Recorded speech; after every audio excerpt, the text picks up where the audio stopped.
नमस्कार, the peak में आपका स्वागत है। आज कोर्ट से एक बहुत ही राहत भरी खबर सुनने को मिली है। जब हम हियरिंग को देखेंगे तो और भी चीजें स्पष्ट हो जाएंगी।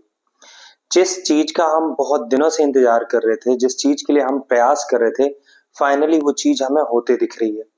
तो जी हाँ, मैं बात कर रहा हूँ मध्य प्रदेश वर्ग एक शिक्षक भर्ती 2023 के चयनित अभ्यर्थियों की नियुक्ति पत्र की। तो आखिर ऐसा क्या हुआ कोर्ट में आज और क्या सुनवाई में निकल कर आया, आज के हम इस वीडियो में जानेंगे। तो वीडियो में पूरा बने रहें और चैनल को सब्सक्राइब नहीं किया है तो सब्सक्राइब कर लीजिए। तो देखिए, आज 12 सितंबर 2024 को मध्य प्रदेश उच्च न्यायालय में वर्ग एक शिक्षक भर्ती 2023 के चयनित उम्मीदवारों के लिए सुनवाई होती है। जी हाँ, मैं बात कर रहा हूँ 2018 के ईडब्ल्यूएस कैंडिडेट्स और डीपीआई के विवाद के बारे में।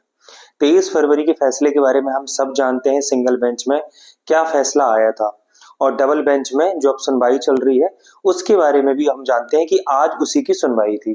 तो सुनवाई में क्या हुआ, एक बार हम पूरी सुनवाई को देखते हैं, फिर मैं उस चीज को एक्सप्लेन करूंगा कि सुनवाई में क्या हुआ है। तो पहले सुनवाई का ये पूरा वीडियो देखिए। Therefore, I am praying for continuity of my IR matter. I have to continue matter. May I humbly request your lordship for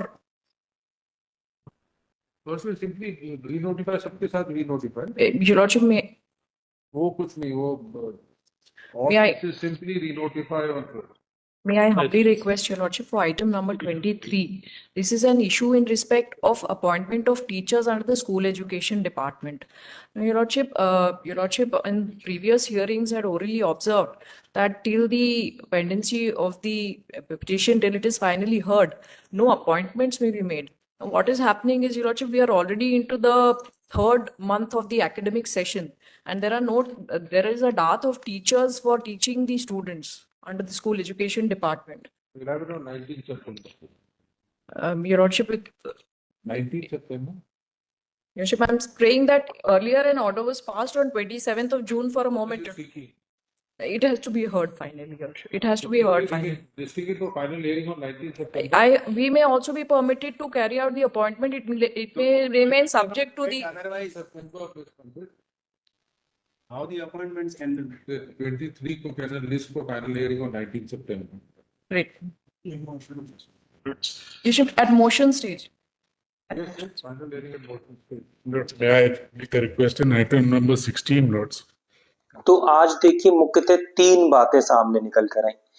पहला, जिसका हम बेसब्री से इंतजार कर रहे थे कि डीपीआई नियुक्ति की बात कोर्ट पर क्यों नहीं रखता है, तो ये एक बहुत ही पॉजिटिव संकेत है। जो डीपीआई की वकील साहिबा है, आज उन्होंने 2023 की ज्वाइनिंग की बात कोर्ट में रखी।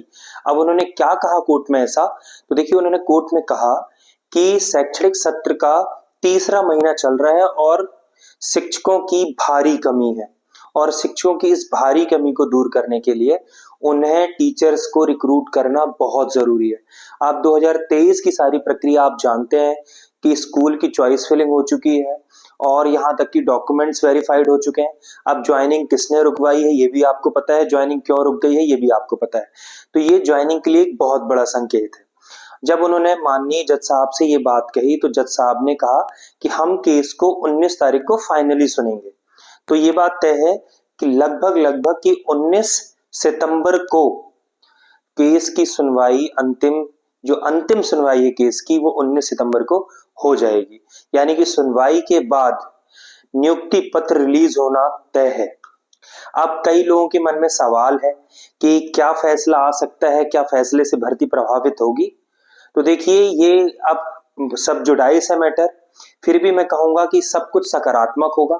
आपने दो एग्जाम निकाला है, ईश्वर आपके साथ है और बिल्कुल बच्चों को आपकी जरूरत है। आप बहुत जल्द स्कूल में होंगे और बिल्कुल हमारी भी ईश्वर से प्रार्थना है और बिल्कुल उम्मीद रखें कि सब कुछ सकारात्मक हो। दोस्तों, जब मैंने आज व्हाट्सएप खोला तो मुझे व्हाट्सएप पे बहुत सारे मैसेजेस आए और बहुत सारे लोगों ने जब सुनवाई की बात की तो कुछ बातें उन्होंने ऐसी भी की जो बिल्कुल भी समझ के परे थी, और ये फिर उनकी समझ है, उन्होंने जैसा समझा। तो उन्होंने कुछ क्वेश्चंस पूछे मुझसे। तब उनका क्वेश्चन क्या था, वो कह रहे थे कि जब सुनवाई के दौरान जो वकील साहिबा थी, उन्होंने माननीय न्यायालय से ये भी बात रखी कि क्या हम नियुक्ति पत्र को रिलीज कर सकते हैं, जो कि सब्जेक्ट टू फाइनल आउटकम भी ऑलरेडी 27 जून का एक ऑर्डर है। तो जो माननीय जज साहब हैं, उन्होंने कहा कि नहीं, अभी आपको रुकना है और 19 को जो है हम इस केस की फाइनल सुनवाई करेंगे। मतलब कि जो केस है उसकी जो फाइनल सुनवाई है वो जज साहब 19 तारीख को करेंगे। 19 यानी 19 सितंबर को, जो कि है नेक्स्ट वीक में। अब कुछ लोगों का ये भी मानना था कि जब जज साहब ने ऐसा कहा, तो क्या उन्होंने ये भी कहा कि ठीक है, अगर 19 को कोई सुनवाई नहीं हुई, तो क्या 23 सितंबर को आप नियुक्ति पत्र रिलीज किए जा सकते हैं? तो कुछ लोगों ने ये भी प्रश्न पूछे।